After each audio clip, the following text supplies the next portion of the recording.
Unless you've been living under a rock, you probably heard the news that McDonald's had a little bit of an E. coli problem that's causing some issues.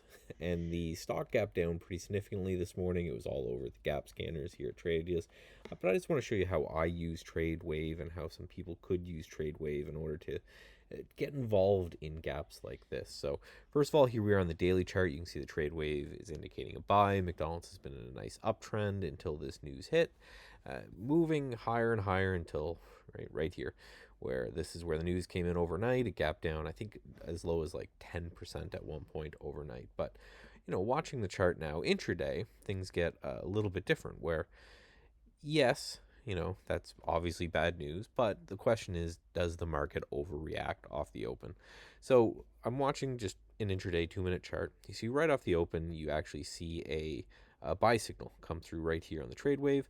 We consolidate for a little bit off the open, and then around 11 o'clock, we break through. For me, that's where I got involved. Just bought a little bit through 296 and said, hey, I'm going to just hold this until the trade wave makes a sell signal. And that happened right up here around 299, so around $3 a share on that one. There was a second trade to take where you could have bought here and then sold there, and that would have made a little bit but not too much. It looks like we're selling off now, but just a quick trade and a quick example of how you can just simply use TradeWave to say, if I'm trying to fade a longer term move, but I want to use an intraday chart to do that, then that's a good way to get involved. Because if this had just tanked off the open, well, TradeWave probably would have been a sell and in a downtrend for that period of time. So you could just stay out of that bad trade and not get involved.